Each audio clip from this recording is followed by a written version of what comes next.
नमस्कार साथियों, आप सभी का स्वागत है आपके चैनल समाजशास्त्र विद मनीष पर। मित्रों, इस लेक्चर में हम लोग बात करेंगे आज के टॉपिक उद्विकासी सिद्धांत पर। समाजशास्त्र में कई सिद्धांत हैं, चक्रीय सिद्धांत, सामाजिक परिवर्तन का सिद्धांत, उद्विकासी सिद्धांत, संघर्षवादी सिद्धांत इत्यादि इत्यादि। डियर फ्रेंड्स, उससे पहले मैं अपने लेक्चर्स के बारे में बता दूं। हमारे lecture PGT, TGT, assistant professor सभी राज्यों के, साथ ही यूपीएससी मेंस और यूपी पीसीएस या अदर स्टेट जहां भी ऑप्शनल सब्जेक्ट है उनके लिए कोर्सेज अवेलेबल हैं। आप हमें कॉल कर सकते हैं 7054161270 पर। डियर फ्रेंड्स, हमारी तरफ से आपको टेस्ट सीरीज अवेलेबल कराई जाती है। जो लोग ऑफलाइन नोट्स ले सकते हैं उन्हें ऑफलाइन नोट्स भी प्रोवाइड किया जाएगा, अदरवाइज पीडीएफ में लेक्चर प्रोवाइड किए जाते हैं। साथ ही एक एक विषय पर आंसर राइटिंग कराई जाती है, एक एक यूनिट वाइज आंसर राइटिंग कराई जाती है, आंसर फ्रेमवर्क कराए जाते हैं। और यदि जो लोग assistant professor PGT, UGC net, JRF की तैयारी कर रहे हैं उन्हें न केवल कंप्लीट मैटर प्रोवाइड किया जाता है बल्कि उन्हें टेस्ट सीरीज अवेलेबल कराई जाती है, टॉपिक बाय टॉपिक टेस्ट कराए जाते हैं और उनका रिव्यू किया जाता है कि ज़्यादा से ज़्यादा उनके अंक आ सकें, ज़्यादा से ज़्यादा लोग नेट या जेआरएफ क्वालिफाई कर सकें। तो इस तरीके से, और हमारे जो वीडियोज़ बने होते हैं उन वीडियोज़ में हम कोशिश करते हैं कि वीडियोज़ को एक कंप्रहेंसिव ढंग से, एक सीरीज़ में व्यवस्थित ढंग से बनाया जाए, जिससे अलग से फिर पढ़ने की आवश्यकता ना पड़े कि उसमें आप 5 जगह के नोट्स, 5 अलग अलग तमाम किताबें, पोथी पत्रा लिए बैठे हैं। ऐसा ना हो, एक ही जगह पर आपको अधिकतम से अधिकतम जो है मैटर मिल जाए और रेफरेंस बुक की ज़रूरत खास तौर पर ना पड़े। एक आध बुक्स भले कोई ले ले तो ले ले। तो इस तरीके से हमारे वीडियोज़ बने होते हैं। जो लोग हमारे वीडियोज़ देखते हैं वो पुराने सालों के पेपर से उसे मैच कर सकते हैं। आप देखेंगे कि ज़्यादा से ज़्यादा प्रश्न हमारे वीडियोस से हैं। जब एग्ज़ाम ओरिजिनल हो जाएगा तब भी आप इस बात को पुख्ता कर पाएंगे कि ऐसा वास्तव में है। तो आप लोग यदि हमारे लेक्चर से जुड़ना चाहते हैं तो हमसे ज़रूर संपर्क करें। हमारी तरफ से पूरी कोशिश की जाती है कि आपके लिए बेहतर से बेहतर काम किया जाए, बेहतर से बेहतर आपको मैटर प्रोवाइड किया जाए, सरल से सरल ढंग से समझाया जाए। मैं हर चीज़ को उदाहरण देकर समझाता हूँ ताकि जो ये मैटर की जो व्यापकता है वो आपके सर पर ना बैठे, आप उसे बोझिल ना हो, बल्कि आप जो है कम मेंटल टेंशन के साथ अपने एग्ज़ाम को क्लियर कर सकें। और जो कैंडिडेट अभी ग्रेजुएशन में हैं, बीए में हैं, उनके लिए भी हमारे कोर्सेज अवेलेबल हैं यूट्यूब पर या वो पेड ग्रुप पर। तो वो लोग भी जुड़ सकते हैं और अपने बेहतर परसेंटेज के लिए हमारे साथ आ सकते हैं। Thank you. अब हम लोग लेक्चर स्टार्ट करते हैं। इस लेक्चर में हम लोग बात करेंगे उद्विकासी सिद्धांत के रूप में, उद्विकासी सिद्धांत के रूप में। सामाजिक परिवर्तन के सिद्धांत पर मेरा पहले से वीडियो अवेलेबल है, तो आप लोग देख लेंगे। उद्विकास होता क्या है? उद्विकास को हम बहुत से सरल शब्दों में समझाते हैं। सरलता से जटिलता की ओर विकास उद्विकास है। सरलता से जटिलता की ओर विकास उद्विकास है। कैसे? यदि आपने किसी ने डार्विन की थ्योरी पढ़ी होगी तो डार्विन आखिरी में कहते हैं सर्वाइवल ऑफ द फिटेस्ट, या आपने जंगली बर्बर सभ्य समाजों की स्थिति को देखा होगा तो आप पाएंगे कि जो है मनुष्य पहले जंगली अवस्था में रहता था, फिर वो बैरबैरिक हुआ और उसके बाद वो सिविलाइज्ड हुआ। तो इस प्रक्रम में मनुष्य लगातार न केवल अपने ज्ञान के माध्यम से, जैसे जैसे उसका ज्ञान विकसित होता गया और उसके साथ साथ उसने जो है विज्ञान की खोज करी, प्रकृति को ठीक तरीके से समझने का काम किया और उससे वो अपने आप को लगातार निखारता रहा। समाज और ज़्यादा क्लासिफाइड, प्योरीफाइड, व्यवस्थित होता चला गया और एक सिविल समाज के रूप में समाज इस्टेब्लिश हुआ। आज हम सिविल समाज में जी रहे हैं। लेकिन यदि हम अगर बात करें जंगली अवस्था की, तो ना वहाँ कोई परिवार था, किसी के भी साथ किसी के सेक्सुअल रिलेशन होते थे, ना किसी प्रकार का एक आर्थिक व्यवस्था थी, ना किसी प्रकार की एक सामाजिक व्यवस्था थी। लेकिन और लोग प्रकृति पूजा को भी नहीं मानते थे, बल्कि लोग डर को सबसे पहले अपना ईश्वर मानते थे, यानी डर को वो जो है सभी शक्तियों का आधार मानते थे। लेकिन प्रकृतिवादी सिद्धांत जब विकसित हुआ तो उसमें लोगों ने कहीं ना कहीं प्रकृति की पूजा प्रारंभ करी, प्रकृति की आराधना शुरू करी। फिर बहुदेववाद का कंसेप्ट स्टार्ट हुआ कि धीरे धीरे लोग बहुदेववादी हुए। अभी मैं ऑगस्ट काम्टे के बारे में जब बताऊंगा तो वहां पर डिटेल में व्याख्या करूंगा। फिर लोगों ने वैज्ञानिक सोच विकसित करी, तो धार्मिक, तात्विक और वैज्ञानिक स्थिति इसी तरीके से विकसित हुई। अगर मार्क्सियन थ्योरी इसके बाद हम जब पढ़ाएंगे मार्क्सवादी सिद्धांत, तो वहां बताएंगे कि मार्क्स ने 4-5 चरणों में जो है विकास की अवस्था को दर्शाया है। तो Darwin survival of the fittest को प्रारंभिक स्थिति से अंतिम स्थिति तक के लिए आवश्यक मानते हैं। आपको सदैव याद रखना है, सरलता से जटिलता की ओर विकास उद्विकास है। अब हम लोग शुरू करते हैं मैटर पर। उद्विकास सिद्धांत के 2 भाग हैं। पहले भाग को कहा जाता है रेखीय सिद्धांतकार और दूसरे को कहा जाता है बहुरेखीय सिद्धांतकार। पहले थिंकर हैं ऑगस्ट काम्टे। ऑगस्ट काम्टे के बारे में मैंने पहले काफ़ी कुछ बताया है। ऑगस्ट काम्टे का जन्म 1798 में हुआ, मृत्यु उनकी 1857 में हुई, तो आपको ये याद रहना है। दूसरा, ऑगस्ट काम्टे को हम लोग क्यों पढ़ते हैं? ये फादर ऑफ सोशियोलॉजी हैं, समाजशास्त्र के जनक हैं। और ऑगस्ट काम्टे पर मैं कंप्लीट लेक्चर लेकर आऊँगा, तब और डिटेल में इनकी बात करेंगे। इन्होंने उद्विकास के 3 अवस्थाएं बताई। डायरेक्ट प्रश्न पूछा जाता है, ऑगस्ट काम्टे ने उद्विकास की कितनी अवस्थाएं बताई? 3 अवस्थाएं बताई। पहली अवस्था क्या ऐसे होगा? धार्मिक, तात्विक, वैज्ञानिक या प्रत्यक्षवादी, ऐसे प्रश्न होगा। धार्मिक, तात्विक, वैज्ञानिक अवस्था की बात किसने करी? ऑगस्ट काम्टे महोदय ने की। ये समाजशास्त्र के जनक हैं, इनके गुरु का नाम सेंट साइमन था। अब ये धार्मिक या काल्पनिक जो अवस्था है, इस अवस्था को कैसे हम लोग आइडेंटिफाई करें? अब ये इनके हिसाब से, ऑगस्ट काम्टे के हिसाब से समाज के उद्विकास की स्थिति है। अब जब धार्मिक स्थिति या काल्पनिक स्थिति बताते हैं तो कहते हैं इसके भी 3 चरण बताते हैं।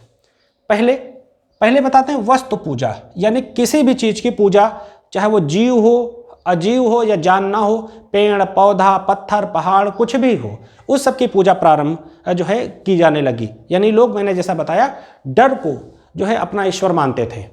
फिर इसे फेटिसिज्म इसलिए कहा गया, फेटिसिज्म। फिर बहुदेववाद। बहुदेववाद में क्या था कि लोगों ने ये समझा कि हाँ, कोई ऐसी दैवी ताकत है, शक्ति है जो हमारी रक्षा करती है। तो लोगों ने एक से अधिक देवता, यानी विभिन्न देवताओं की पूजा आराधना प्रारंभ करी, उनको अपना इष्ट देव माना और वो माना कि हमारे अस्तित्व का आधार ईश्वर है। लेकिन जब मनुष्य का और ज़्यादा दिमाग विकसित हुआ लगातार, तो मोनोथीज्म की तरफ बढ़ा, यानी एकेश्वरवाद की तरफ बढ़ा। एकेश्वरवाद की तरफ बढ़ा, यानी कि समस्त शक्तियों का केंद्र एक ईश्वर में है। एक ईश्वर प्रकृति का रक्षक, प्रकृति का संचालक, प्रकृति पालक, मनुष्य का रक्षक संचालक पालक की तरह कार्य कर रहा है। लेकिन ये पहली अवस्था है जिसकी 3 उप अवस्थाएं हैं धार्मिक की, यानी यहां मनुष्य का विकास, दिमाग का विकास या उसकी चेतना का विकास या उसकी सभ्यता का विकास या उसकी संस्कृति का विकास इन रूपों में देखने को मिलता है 3 चरणों में। लेकिन दूसरी अवस्था क्या है, जिसे तात्विक स्थिति कहा जाता है, मेटाफिजिकल। तात्विक स्थिति में डियर फ्रेंड्स, ये यहाँ पर 2 चीजें हैं। यहाँ पर आपको एक तरीके से धर्मांधता भी है और प्लस जो है थोड़ी तार्किकता भी है। यानी इस चरण में लोग न केवल धार्मिक भी रहे, यानी जो है कहीं ना कहीं उनमें जो है भ्रम भी रहा, उनमें जो है तमाम तरीके के जैसे रूढ़ियाँ, परंपराएं या नकारात्मक रूप से उनको भी मानते रहे, और थोड़ा थोड़ा दिमाग तार्किक भी होता चला गया। तो एक तरीके से ये जो अमूर्त अवस्था या तात्विक अवस्था है, ये एक तरीके से संक्रमणकालीन अवस्था थी, जहाँ मनुष्य प्रकृति पूजक भी था, जहाँ मनुष्य भूत प्रेत को भी मानता था, लेकिन उसका दिमाग थोड़ा वैज्ञानिकता की तरफ भी विकसित होने लगा था। जब मुख्य परीक्षा पढ़ाएंगे तो डिटेल में बताएंगे। फिर है प्रत्यक्षवादी स्थिति। प्रत्यक्षवादी स्थिति या वैज्ञानिक स्थिति कुछ भी कहा जा सकता है, भौतिकवादी स्थिति भी कहते हैं। इस स्तर पर आते आते मनुष्य का दिमाग जो है वो ठीक तरीके से विकसित हो गया। यहाँ पर लोगों ने न केवल प्रकृति में विज्ञान को खोजा, बल्कि अपने स्वयं से प्रश्न पूछा, अपने आसपास की स्थितियों का वैज्ञानिक अध्ययन प्रारंभ किया। तो वैज्ञानिक अध्ययन के सदैव चरण होते हैं। पहले हम ऑब्जर्वेशन करते हैं, अवलोकन करते हैं, निरीक्षण करते हैं, परीक्षण करते हैं, फिर तुलना करते हैं। तो ये 4 बातें वैज्ञानिक अध्ययन के लिए आवश्यक है, जहाँ पर न केवल प्राकृतिक चीज़ों की, दैवीय चीज़ों की, सभी की वैज्ञानिक व्याख्या की जाने लगी। और इस स्थिति तक आते आते मनुष्य जो है कहीं ना कहीं पूरे तरीके से वैज्ञानिक या आधुनिक हुआ। तो इसलिए इस तरह से ऑगस्ट काम्टे ने 3 चरण बताए, धार्मिक, तात्विक, प्रत्यक्षवादी या वैज्ञानिक। अब ऑगस्ट काम्टे के एक कंसेप्ट और है जिसे विज्ञानों का सोपान क्रम कहते हैं। विज्ञानों का सोपान क्रम, डायरेक्ट प्रश्न पूछ लिया जाएगा विज्ञानों के सोपान क्रम के बारे में किसने लिखा है, तो जाहिर सी बात है ऑगस्ट काम्टे ने लिखा है। इसका मैं एक सूत्र बताता हूं जिससे आप लोग कभी नहीं भूलेंगे। देखिए हम लोग क्या करते हैं, एमए करते हैं, फिर पीसीएस की तैयारी करते हैं। बस आपको पीसीएस की जगह पीसीबीएस कर लेना है। एमए का मतलब क्या है, मैथ। ए का मतलब क्या है, एस्ट्रोनॉमी। पीच का क्या मतलब है, फिजिक्स। और उसके बाद सी का क्या मतलब है, केमिस्ट्री। बी का क्या मतलब है, बायोलॉजी। एस का क्या मतलब है, सोशियोलॉजी। मैंने कल अपने टेस्ट में बताया था, इसको August Comte queen of all sciences भी कहते हैं। समाजशास्त्र सभी विज्ञानों की रानी है, ये भी कहकर संबोधित करते हैं। तो ये विज्ञानों का सोपान क्रम है। गणित, खगोलिकी, भौतिकी, रसायन, जीव विज्ञान और समाजशास्त्र के प्रक्रम में समाजशास्त्र को सर्वोच्च स्थान देते हैं। आपको एमए पीसीबीएस का सूत्र याद रखना है। फिर डियर फ्रेंड्स हम लोग बात करेंगे एच.एल. मॉर्गन के शब्दों में कि वो कैसे उद्विकास को देखते हैं। बहुत बार पूछा गया है। एच.एल. मॉर्गन उद्विकास की जो व्याख्या है वो अपनी पुस्तक एंशिएंट सोसाइटी में करते हैं। एंशिएंट सोसाइटी किसकी बुक है, एच.एल. मॉर्गन की बुक है। आप लोग आराम से याद रख सकते हैं। वो भी 3 चरण ही बताते हैं भाई। 3 चरण क्या क्या है, पहला है जंगली, दूसरा है बर्बर और तीसरा है सभ्य, जिसकी मैंने बहुत काफ़ी कुछ व्याख्या ऊपर कर दी है। इसकी व्याख्या की आवश्यकता नहीं है, सब किसी को पता है, हर किसी को पता है। आगे हम लोग बात करेंगे मॉर्गन परिवार के उद्विकास की कितनी अवस्थाएं बताते हैं। अब ये जो 3 चरणों के अंतर्गत ही परिवार के उद्विकास की कितनी अवस्थाएं बताते हैं, तो ये काफ़ी इंटरेस्टिंग है। पीसीबीएस करके इसका सूत्र है, पीसीबीएस करके, लेकिन उसे आप ऐसे याद न रखें।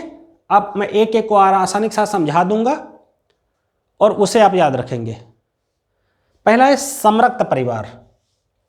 5 प्रकार हैं समरक्त परिवार। पहला है समरक्त परिवार में मित्रों यह है कि समरक्त परिवार के अंतर्गत देखो, परिवार की सबसे जो प्रारंभिक अवस्था थी, मतलब परिवार बेसिकली थे भी नहीं, लोग एक साथ समूह में रहते थे।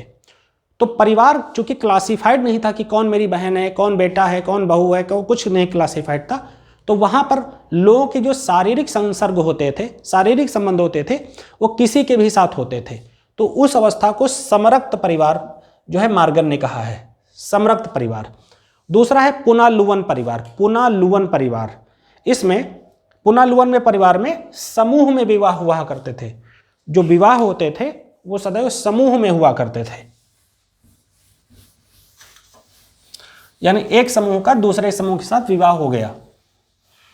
तो इस स्थिति में समूह में विवाह हुआ करते थे। जैसे मान लो 10 मेल हो गए, 100 मेल हो गए और 100 फीमेल हो गई, इनके बीच में विवाह हो गया।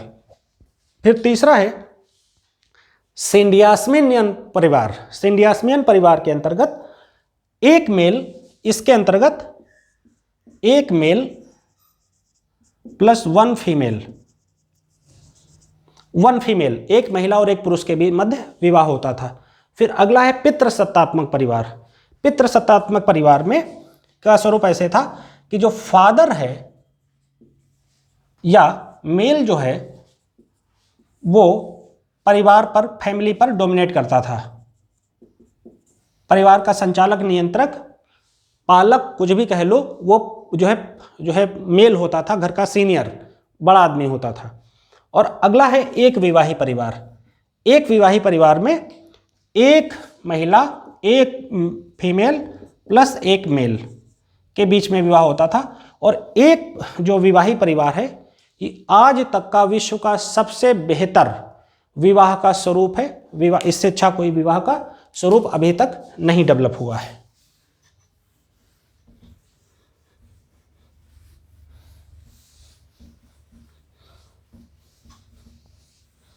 आगे हम लोग बात करते हैं कार्ल मार्क्स के संदर्भ में कि कार्ल मार्क्स किस तरीके से उद्विकासी सिद्धांत को बताते हैं। कार्ल मार्क्स उद्विकासी सिद्धांत को आपको जैसा कि पता है 4-5 चरणों में बताते हैं, और ये सारी बातें उनका आधार है वर्ग संघर्ष के माध्यम से। अब मार्क्स के वर्ग संघर्ष को मैं चुटकियों में आपको समझा दूंगा, आपको कहीं से भी टेंशन लेने की जरूरत नहीं।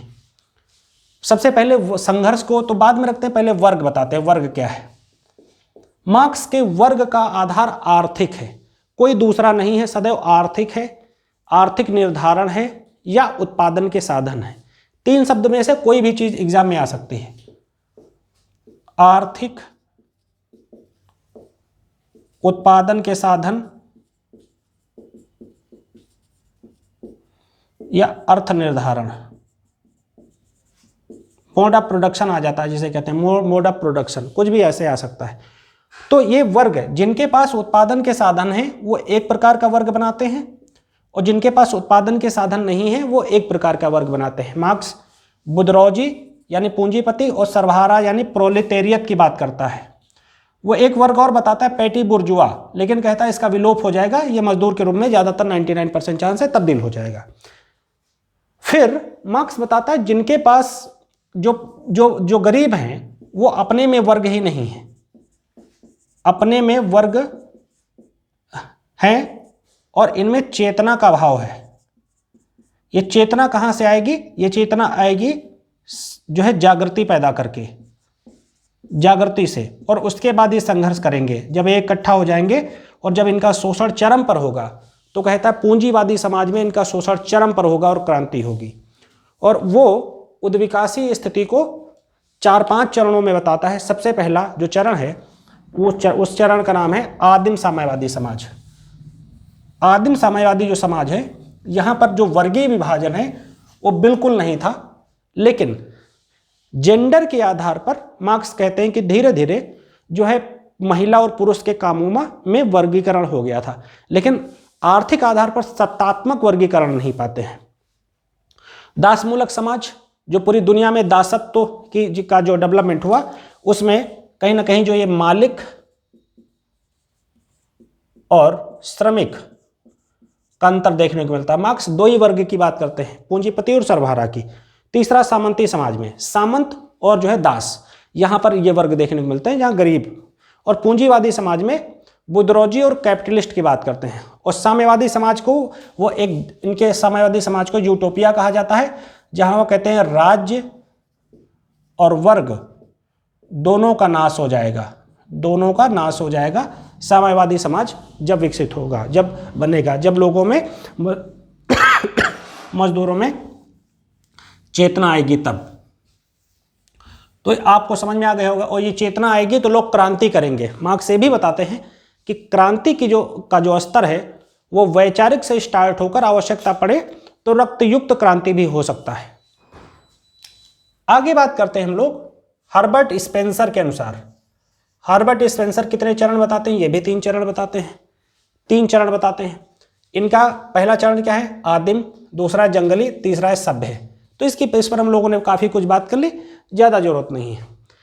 E.B. टायलर के संदर्भ में देखते हैं। E.B. टायलर की पुस्तक का नाम है प्रिमिटिव कल्चर। प्रिमिटिव कल्चर, आदिम संस्कृति।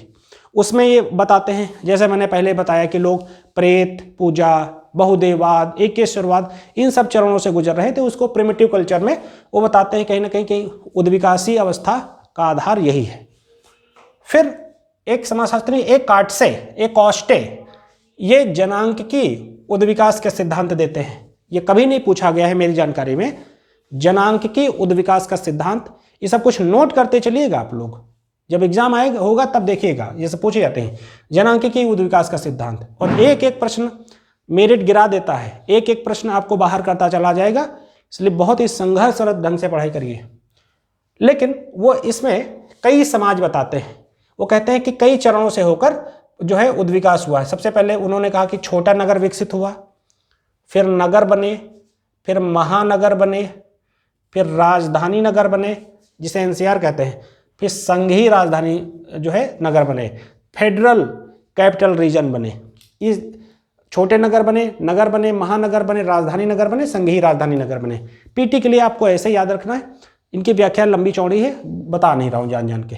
फिर अगला है इमाइल दरखाइम।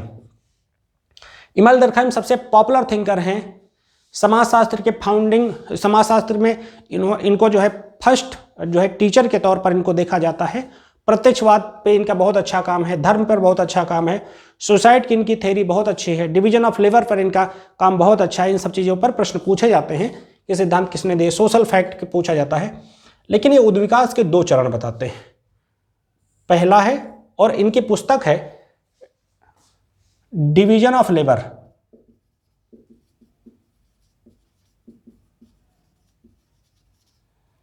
इन सोसाइटी, उसमें बताते हैं 2 चरण। पहला है यांत्रिक समाज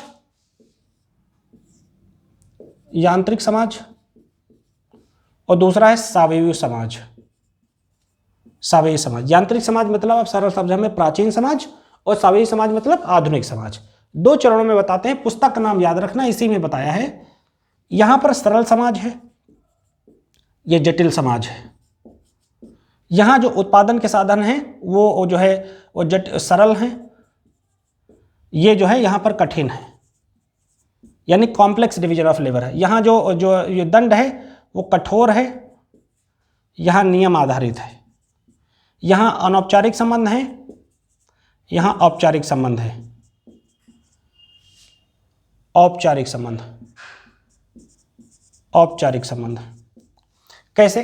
वो कहते हैं कि यांत्रिक समाज में जो सामाजिक संबंध है वो सरल है, लोग समूह में रह रहे हैं, ज़्यादा उन्हें कॉम्प्लेक्सिटी नहीं है, ज़्यादा क्लासिफिकेशन नहीं है। और सावयवी समाज में जैसे आधुनिक समाज में लोग अपने सेपरेट रहते हैं।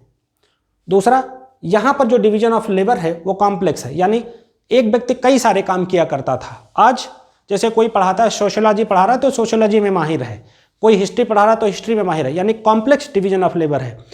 जटिल श्रम विभाजन है, जहाँ स्पेशलाइजेशन की बहुत ज़्यादा जरूरत पड़ रही है। फिर वो यहाँ कहते थे जो नियम थे वो काफ़ी कठोर थे, क्योंकि राजत्व का सिद्धांत था। पतला का जो है, जैसे दममी फिल्म देखी हो तो देखा होगा, चींटी डाल देते हैं और वो खा लेता है। आधी गर्दन जो है जमीन में, मतलब आधा शरीर धड़ जमीन में गाड़ दिया, गर्दन पर जो है कोई रोलर जैसा कुछ चला दिया, गर्दन दिन दहाड़े काट ली, ये सब तरीके के दंड दिए जाते हैं सबके सामने, जैसे सऊदी अरब वगैरह में। जबकि आज के समाजों में जहाँ संविधान है वहाँ कैसे नियम है, वहाँ संविधान आधारित नियम है। न्यायपालिका भी दंड कानून के हिसाब से देगी। और जो संबंध थे वो अनौपचारिक थे। अब औपचारिक संबंध बहुत हैं, हर किसी के साथ फॉर्मेलिटी जैसे संबंध हैं, पैसे दो काम कराओ जैसे चीज़ें। और पहले क्या था, पहले लोगों में आपसी भाव, सद्भाव, पर्सनल फीलिंग, ये सब कुछ बहुत हुआ करता था।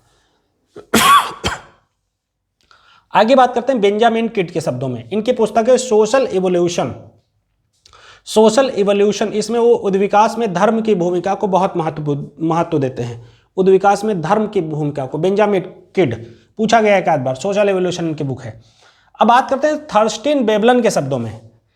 थ्योरी ऑफ लेजर क्लास का कंसेप्ट इन्होंने दिया है, थ्योरी ऑफ लेजर क्लास। ये द्वंद्वात्मक परिप्रेक्ष्य में बताते हैं। द्वंद्वात्मक परिप्रेक्ष्य क्या होता है? वाद प्रतिवाद संवाद की स्थिति, कॉन्फ्लिक्ट, संघर्ष को द्वंद्वात्मकता कहते हैं। फिर ये कैसे बताते हैं? 4 चरण बताते हैं। पहले कहते हैं शांतिमय जंगल स्तर था, उद्विकास का पहला चरण था, शांतिमय जंगल स्तर था या जंगली स्तर था। फिर कहते हैं निम्न बारबेरिक स्तर हुआ, ये याद करना थोड़ा सा कठिनाई है, अभी समझाता हूं। उच्च बारबेरिक स्तर हुआ, फिर आर्थिक स्तर प्राप्त हुआ। चूंकि ये मार्क्सवादी सिद्धांतकार हैं तो आर्थिक व्याख्या करते हैं, थ्योरी ऑफ लेजर क्लास वगैरह की बातें करते हैं, है ना, दिखावे की संस्कृति की बात करते हैं। सब पूछे गए, जो मैं मुंह से जो भी चीजें निकल रही हैं वो हर एक चीज पूछी गई है भैया। तो आप लोग एकदम जुट जाइए कॉपी नोट करके, और खूब लोगों तक इसे शेयर कीजिए वीडियोस को, ज़्यादा से ज़्यादा अपने मित्रों को बताइए, इंटर कॉलेज के बच्चों को, डिग्री कॉलेज के बच्चों को बताइए, कल्याण होना है। फिर शांतिमय जंगली स्तर क्या है? जब मनुष्य बहुत महत्वाकांक्षी नहीं था, बुद्धि का विकास बहुत ज़्यादा नहीं हुआ था, सामान्य अपने अस्तित्व को बनाए रखने तक वो विश्वास करता था और बहुत ज़्यादा प्रश्न नहीं करता था। उसके बाद निम्न बारबरिक अवस्था क्या है? यानी जंगली अवस्था से अब उसका दिमाग विकसित हो चुका है, लेकिन उस रूप में नहीं जिस रूप में होना चाहिए। मतलब दिमाग क्वेश्चन करने लगा है, वो अपना विस्तार चाहता है, अपनी स्टेबिलिटी को मेंटेन करना चाहता है, तो इसे निम्न बारबेरिक सिचुएशन कहा जाएगा। उच्च बर्बर स्तर क्या है? जहाँ पर मनुष्य का दिमाग अपनी विकसित होने की क्षमता के मध्य क्रम में है और वो अपने आसपास के वातावरण से प्रभावित है, आसपास के वातावरण को प्रभावित कर रहा है, थोड़ा थोड़ा परंपरागत रूप में ही विज्ञान का आविष्कार कर रहा है, पहिया इत्यादि इत्यादि। फिर आता है आर्थिक स्तर। आर्थिक स्तर का मतलब है, इसे कह सकते हैं आप विकसित स्तर कहते हैं या पूंजीवादी स्तर कहते हैं, जहां मनुष्य पूरे तरीके से वैज्ञानिक सोच के साथ उत्पादन के साधनों का विकसित कर रहा है, उनका सृजन कर रहा है, उनके अनुसार उत्पादन कर रहा है। अब हम लोग कुछ बुक्स पर बात कर लें। बुक्स डायरेक्ट पूछ ली जाती हैं। उद्विकासी स्तर में आपसे कहीं से भी कोई प्रश्न इससे बाहर नहीं पूछा जाएगा, ये मेरी तरफ से मैं एश्योर कर रहा हूं। बुक्स हैं, पहली अगस्त कामटे की बुक क्या है? Positive polity. पॉजिटिव पॉलिटी अगस्त कामटे की बुक है, नोट करते चलिए। इमाइल दरखाइम की बुक क्या है? Division of labour in society, मैंने पहले बता दिया। फ्रेजर की बुक द गोल्डन बॉग, ये भी पूछी गई है, ये भी पूछी गई है, ये भी पूछी गई है। द गोल्डन बॉग फ्रेजर की बुक है। फिर आगे Engel plus Marx, Friedrich Engels, German ideology, इन दोनों ने मिलकर लिखी, ये भी पुस्तक पूछी गई है। हाबहाउस की पुस्तक सोशल डेवलपमेंट, ये भी पूछी गई है हाबहाउस की। फिर मार्गन की पुस्तक का नाम क्या है? नोट करते चलिए, बहुत ज़्यादा पूछी गई। System of consanguinity and affinity, system of consanguinity and affinity पूछी गई है। फिर निब्सेट की पुस्तक पर आते हैं, निस्बेट की social change of history, social change of history, ये निस्बेट की बुक है। स्पेंसर की बुक का नाम लेते हैं मित्रों, the study of sociology, the study of sociology, बहुत पूछी गई है। फिर वेबलन की पुस्तक the theory of leisure class, the theory of leisure class, ये सारी बुक्स कम से कम 10 बार पूछी गई हैं। आशा है कि आप लोगों ने इन्हें नोट किया होगा और आप हमारे साथ जो है हर लेक्चर में बने रहें, ज़्यादा से ज़्यादा लोगों तक इसे शेयर करें। आप देखेंगे कि ज़्यादा से ज़्यादा लोग इससे लाभान्वित होंगे। और इसमें मैं बिल्कुल जो यूट्यूब जैसे लोग ड्रामेबाजी करते हैं, मैं करता नहीं हूँ कि, और मैं सही से व्यवस्थित ढंग से आपको सारे लेक्चर करा रहा हूँ। मैं इतना अपना लेवल गिरा सकता नहीं हूँ, इसलिए मैं वो सब ड्रामेबाजी नहीं कर रहा हूँ। मैं सीधा बेहतर कंटेंट को बताने की कोशिश करता हूँ, बेहतर समझ देता हूँ, बेहतर उदाहरण से समझाता हूँ। और हमारे पेड ग्रुप के जो अवेलेबल हैं, यदि आप चाहते हैं तो उन्हें ज्वाइन कर सकते हैं। UGC नेट या NTA नेट प्लस JRF की फीस है 11,000 रुपये, 1 साल के लिए वैलिड है, 1 ईयर वैलिड है। लोग इसमें 25-25 हज़ार रुपये लेते हैं फीस एक एग्जाम के लिए। आप लोग कंपेरिजन कर लिए। PGT प्लस असिस्टेंट प्रोफेसर की फीस मेरी है मात्र 6,000 रुपये और ये एग्ज़ाम तक के लिए है, टिल एग्ज़ाम। और जो लोग जुड़ना चाहते हैं IAS और PCS के साथ, यहाँ पर है फीस 25,000 रुपये। सारे टॉपिक पर डाउट सेशन है,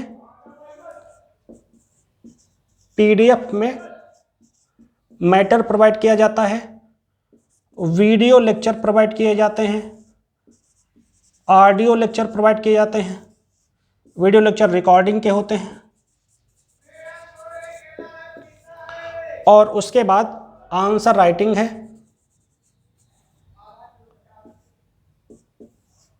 टेस्ट सीरीज है। आप लोग हमसे इतनी व्यवस्था के साथ आप हमारे लेक्चर को मिलाइए।